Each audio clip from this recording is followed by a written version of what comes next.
Dear listeners, a new day and a new story to discuss. Today, I'm going to tell you a story that interests me. Listen and write down what you think about this situation. I'm interested in your opinions. The dawn barely broke when the familiar dread of Monday began to seep into my bones. It was a feeling I knew all too well, a silent intruder that turned even the most benign mornings into something insufferable. Today, however, the weight of it felt heavier, as if the universe itself conspired to add an extra layer of gloom to the already unwelcome start of the week. I trudged down the stairs, the scent of coffee faintly wafting through the air, a small mercy in what promised to be a long day. Sarah was already in the kitchen, her back to me, her movements slow and deliberate. There was something about her posture, a certain stiffness, that immediately set off alarm bells in my mind. "Morning," I mumbled, my voice barely above a whisper, as if the quiet of the house was a fragile thing I dared not disturb. She turned, offering a smile that didn't quite reach her eyes. "Good morning," Sarah replied, her voice tinged with a sadness she couldn't quite mask. "Coffee's ready." I nodded, making my way to the counter where the coffee pot sat. The silence between us was a chasm, filled with unspoken words and unease. It was unlike Sarah to be so withdrawn, and the shift in her demeanor was as startling as it was concerning. James and Michael, our sons, shuffled into the kitchen, their presence momentarily lifting the somber mood. Yet, even they sensed the tension, exchanging wary glances before muttering their own greetings. "What's on the agenda today, boys?" I asked, attempting to inject some normalcy into the morning. "School, what else?" James replied, his tone laced with the typical teenage mix of sarcasm and resignation. Michael, ever the quieter one, simply shrugged, his eyes darting between Sarah and me, a question in his gaze. I took a sip of my coffee, the bitterness of it mirroring the day's start. It was then I decided to address the elephant in the room. "Sarah, is everything okay? You seem off." She hesitated, a frown marring her features as she weighed her words. "It's nothing, really. Just didn't sleep well, I guess," she finally said, but the way her voice faltered told me there was more to it. Before I could probe further, the sound of a car horn from outside signaled the arrival of the school bus. James and Michael grabbed their bags, the momentary distraction offering them an escape from the brewing storm. "See you later, Dad," they called out in unison, their departure swift. Once the door closed behind them, the silence returned, now even more pronounced. Sarah busied herself with cleaning up, her actions mechanical, her thoughts seemingly miles away. "Sar, talk to me. What's going on?" I pressed, unable to shake the feeling that whatever was troubling her was more than just a bad night's sleep. She paused, the tension in her shoulders visible. It's complicated, John. I don't think now's the right time," she whispered, her voice so low I had to strain to hear her. Complicated. The word hung in the air between us, heavy with implications. My mind raced, scenarios, both benign and catastrophic, vying for dominance.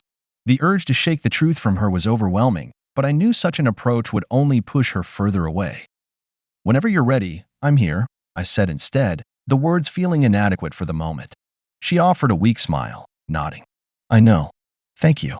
The rest of the morning passed in a blur, the routine tasks of getting ready for work doing little to distract me from the growing concern for Sarah. The more I thought about it, the more convinced I became that something was seriously wrong. Was it something at work? A problem with the boys? Or something else entirely? As I grabbed my keys and headed for the door, Sarah's voice stopped me in my tracks. "John." I turned, finding her standing in the hallway, a look of resolve on her face. "Yes. Be careful today, okay?" she said, the words heavy with an emotion I couldn't quite place. I nodded, puzzled by her request. "Always am.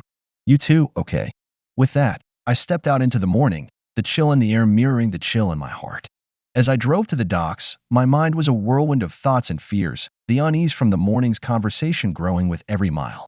Little did I know, the day would unfold in ways I couldn't have possibly anticipated, turning my world upside down and challenging everything I thought I knew about my life, my love, and myself. The docks were bustling with activity as I arrived, the sound of machinery and shouting men blending into a cacophony that was both familiar and comforting. Yet, the turmoil in my heart cast a shadow over the scene, the unresolved tension with Sarah lingering like a bad aftertaste. I tried to shake off the feeling, to focus on the day's work ahead, but it was like trying to ignore a storm cloud on the horizon, dark and threatening. As I made my way through the maze of containers and cranes, I spotted Derek and his cronies huddled together, their laughter cutting through the morning din. My stomach tightened at the sight of him, the man who, for reasons unknown, seemed determined to make my life miserable. Today, however, there was an edge to his demeanor that I hadn't seen before, a gleeful malevolence that set off alarm bells in my mind. "Look who decided to show up," Derek called out, his voice dripping with disdain. "Thought you'd be too busy playing house to bother with us lowly dock workers." The men around him snickered, their amusement at my expense evident. I clenched my fists, forcing myself to keep moving, to not engage. It was what he wanted, after all, a reaction, any reaction, to justify his bullying. "Derek, I'm not in the mood today," I warned, my voice low, a barely contained anger simmering beneath the surface. He stepped in front of me, blocking my path, a smirk playing on his lips. "Oh, touched a nerve, have I? What's the matter, John? Wife not giving you enough attention at home?"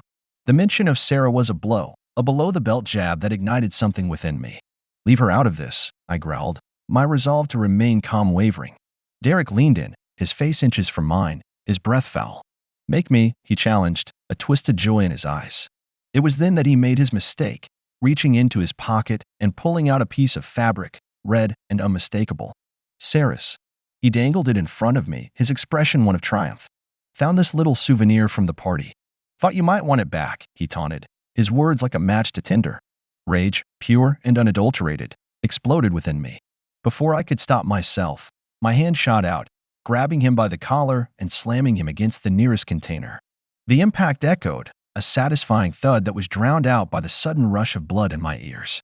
Derek's surprise quickly turned to fury, his own hands coming up to grapple with mine.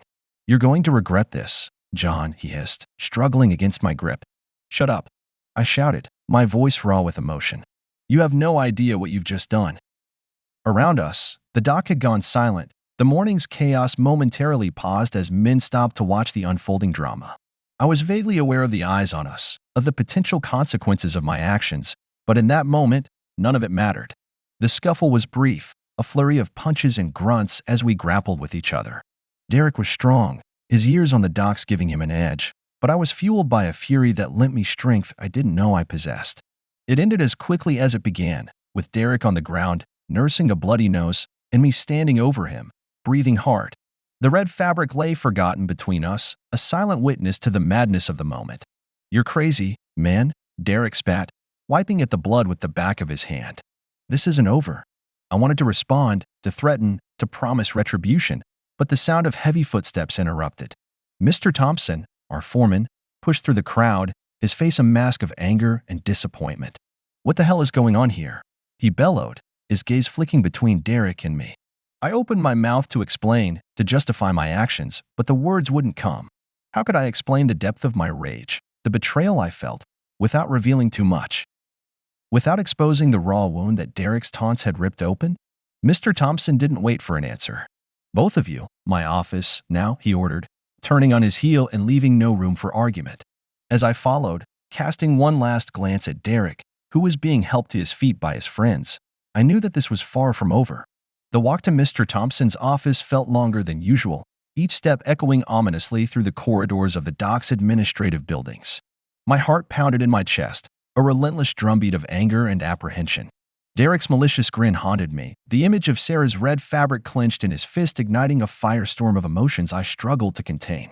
Mr. Thompson's office was stark, the utilitarian furnishings a stark contrast to the chaos of emotions roiling within me. He sat behind his desk, a man-mountain of authority, his expression grave. "Sit," he commanded, pointing to the two chairs in front of his desk. Derek and I complied, an uneasy silence settling between us. Mr. Thompson wasted no time. "I won't tolerate fighting on my docks. You know this. Explain yourselves." Derek spoke first, his voice oozing insincerity. "John just lost it, sir. I was joking around, and he attacked me."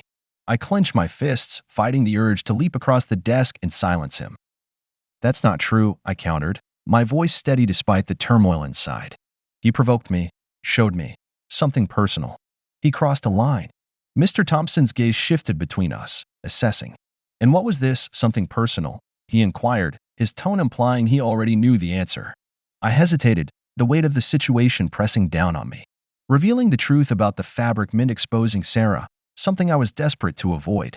Yet, lying felt like a betrayal. Before I could respond, the door to the office swung open, and Ellen, Mr. Thompson's secretary, stepped in. Her presence was like a bolt of lightning, electrifying the tense atmosphere. "Sir, I think I can shed some light on this," she said, her voice firm. She held up her phone, the screen displaying a photo that made my heart stop. It was a picture from the party Derek had mentioned, a candid shot that captured Sarah in the background, looking uncomfortable as Derek hovered close. The image was damning, a visual confirmation of Derek's insinuations. Mr. Thompson studied the photo, his expression darkening. "Explain," he demanded, his gaze fixed on Derek. Derek shrugged, a smirk playing on his lips. "It was just a party. We were all having fun." Ellen interjected, her tone icy. "That's not all. John, I'm sorry, but there's more. After you left, things escalated." My world spun, the implications of her words like a gut punch. "What do you mean, escalated?" I asked, my voice barely a whisper. Ellen hesitated, her eyes meeting mine. I overheard Derek bragging later that night. He claimed that he and Sarah had a moment. The room fell silent, the air thick with tension. Mr. Thompson's face was a mask of fury, his hands clenched into fists on the desk. "Derek, is this true?" he asked, his voice low and dangerous. Derek's confidence wavered, his eyes darting around the room as if seeking an escape. "It's not like that." She was into it. "We were just messing around." I stood abruptly, my chair crashing to the floor. "You lie."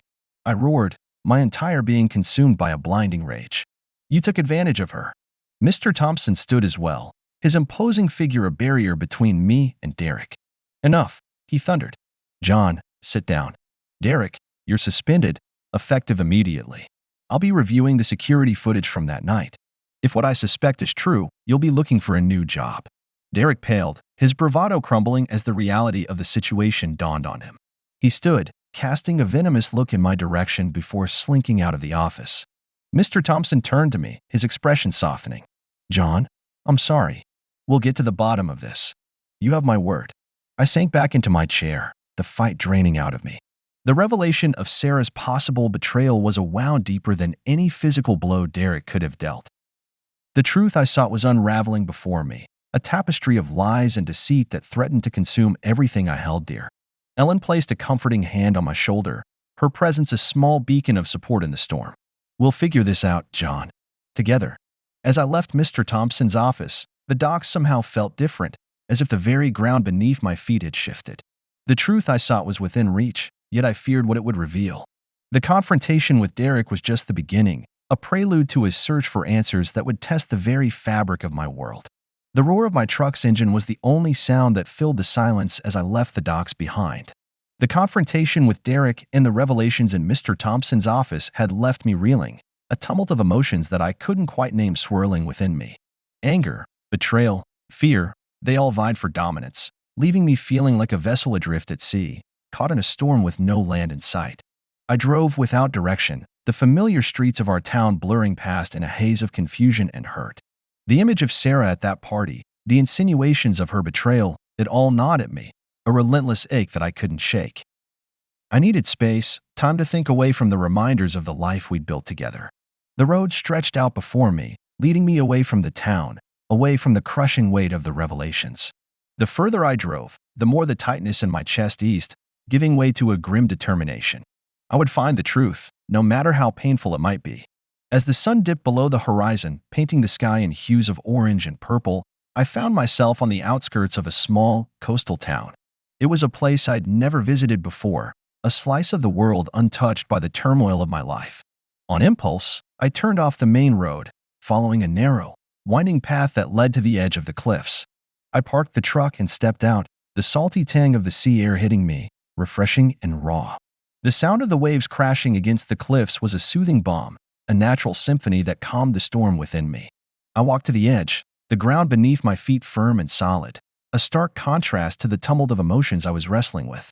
Below, the ocean churned, its vastness a reminder of the world's endless mysteries and my own insignificance in the grand scheme of things. "Beautiful, isn't it?" The voice startled me, breaking through my reverie. I turned to find a woman standing a few feet away, her gaze fixed on the horizon. She was older, her hair silvered by time, but her eyes held a spark of life that was undeniable. "It is," I agreed, returning my gaze to the ocean. "It's easy to forget the world's beauty when you're caught up in your own troubles." She nodded, a knowing smile on her lips. The sea has a way of putting things into perspective. It's seen more heartache and joy than we can ever imagine. I chuckled, despite the heaviness in my heart. I suppose it has. We stood in silence for a moment, companions in our appreciation of the natural spectacle before us. Then she turned to me, her expression curious. "You're running from something," she observed. Not a question, but a statement. I hesitated, the truth of her words striking a chord. Is it that obvious? To someone who's lived as long as I have? "Yes," she said, her tone gentle. "But sometimes, running is the only way to find what you're really looking for." Her words resonated with me, a simple wisdom that I hadn't considered. I was running, but not just from the pain and betrayal. I was searching for clarity, for the strength to face whatever the truth might be.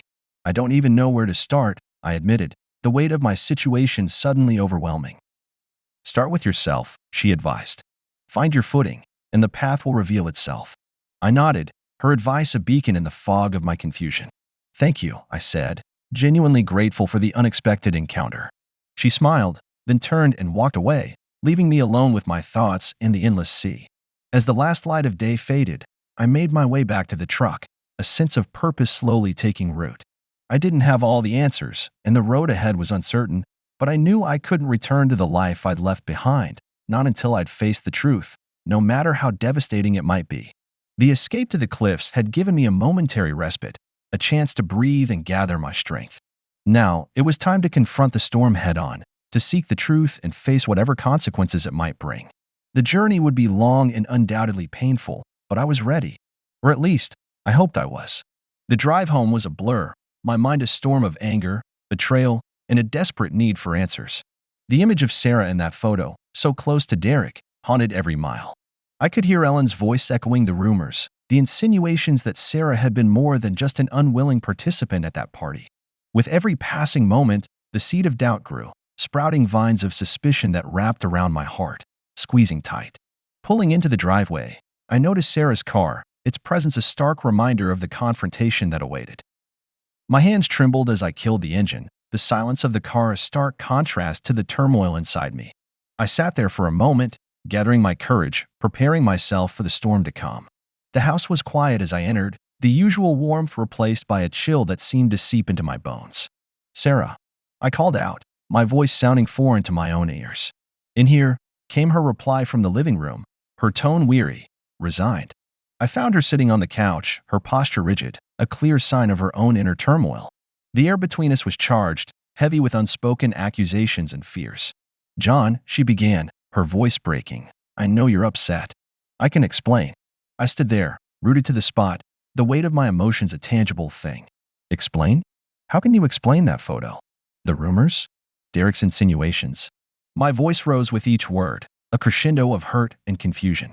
Sarah flinched, the impact of my words evident in her expression. "It's not what it looks like. Derek, he manipulated the situation. I was uncomfortable. I wanted to leave, but he wouldn't let me." I shook my head, disbelief and anger warring within me. "But the rumors," Ellen heard them. "She said you and Derek were together." Tears welled in Sarah's eyes, her next words barely a whisper. "It's lies, John. All lies. I was trying to get away from him, but he wouldn't stop. He said he'd make you believe something happened between us." A heavy silence fell, the air thick with tension and unshed tears. I wanted to believe her, to dismiss the rumors and the photo as nothing more than Derek's twisted game. But doubt lingered, a dark cloud that refused to dissipate. "Sarah," I saw the photo. You didn't look like you were trying to get away." Her gaze met mine, a mixture of defiance and fear. "I was scared, John. Scared of what he might do, what he might say. I didn't know how to handle it. I'm sorry." The word hung between us, a fragile attempt to bridge the chasm that had opened up in our relationship. I struggled to process her words, to sift through the layers of emotion and find the truth beneath. "Sorry? Is that supposed to make everything all right?" My voice cracked, the pain too much to bear. "How can I trust anything you say? How do I know this isn't just another lie?" Sarah stood, closing the distance between us, her hands reaching out as if to bridge the gap with a touch. "John, you have to believe me. I love you. I would never do anything to hurt you." I stepped back, her touch unwelcome, a barrier of mistrust and hurt too wide to cross. I don't know what to believe anymore. Turning away, I headed for the door, the need to escape, to breathe, overwhelming. Sarah's voice followed me, a plea for understanding, for forgiveness. But it was too late. The seeds of doubt had taken root, growing into a thicket of suspicion and anger that I couldn't see past. The night air was cold, a slap to the face that did little to cool the fire raging inside me. I walked, aimless, the streets empty and silent. The reckoning I had sought was nothing more than a hollow victory, a confirmation of my worst fears. In the end, the truth remained elusive, a shadow just out of reach. And as I wandered through the quiet streets, I realized that the distance between Sarah and me had grown too wide to bridge, the trust too shattered to rebuild. The reckoning had come, but it had brought no peace, only a deeper chasm of doubt and pain. The morning after was surreal, the world around me muted, as if I were moving through a thick fog. My mind replayed the previous night's confrontation with Sarah, each word we exchanged a sharp sting of betrayal and confusion. Yet, amidst the turmoil, a resolve had taken root, a determination to seek out the truth, no matter the cost. I found myself outside Ellen's apartment, the decision to confront her about the rumors and the photo not fully formed until I was knocking on her door. She answered, her expression a mix of surprise and concern. "John, what are you doing here?" Ellen's voice was cautious, her eyes searching mine for an indication of my state of mind. "I need answers, Ellen. You told me about the rumors, the photo. I need to know everything.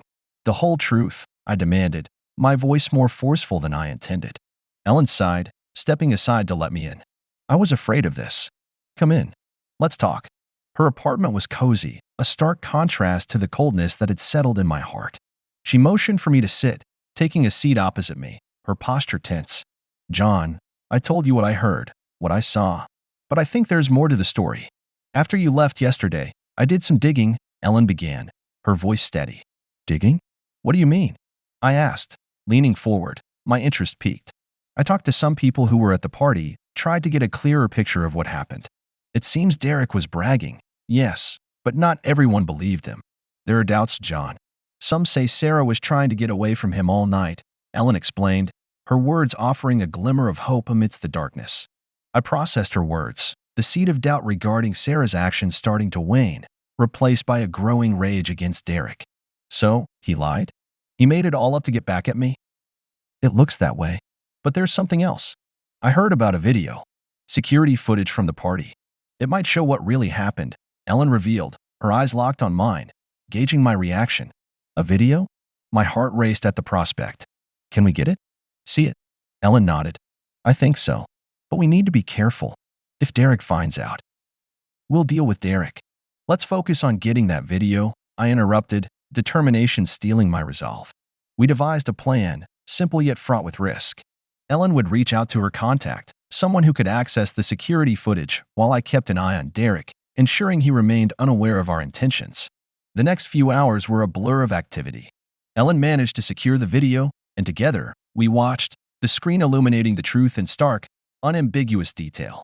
It showed Sarah, clearly uncomfortable, repeatedly trying to distance herself from Derek, who was relentless in his pursuit. The relief I felt was palpable, a weight lifted off my shoulders, yet it was quickly replaced by a cold fury towards Derek. We have to show this to Mr. Thompson. Go to the police. He can't get away with this, I said, my voice hard with resolve. Ellen agreed, and together we set out to right the wrongs, to clear Sarah's name and expose Derek for the liar he was. But as we prepared to leave, a knock at the door halted us in our tracks. I opened it to find Derek standing there, a smug look on his face that quickly turned to surprise when he saw me. What are you doing here, John? Looking for more lies to spread about me? The confrontation that followed was inevitable, a clash of truths and lies, with Ellen and I standing firm against Derek's attempts to intimidate and twist the narrative. Words turned to shoves, the tension escalating until the sound of sirens in the distance broke the deadlock. Derek fled, his cowardice on full display, leaving us with the evidence of his deceit. As Ellen and I made our way to the police station, the video in hand, I couldn't help but feel that this was only the beginning.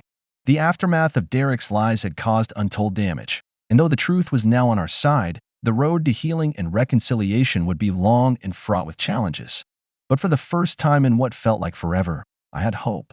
Hope that the truth would prevail, that Sarah and I could find a way back to each other, and that justice would be served.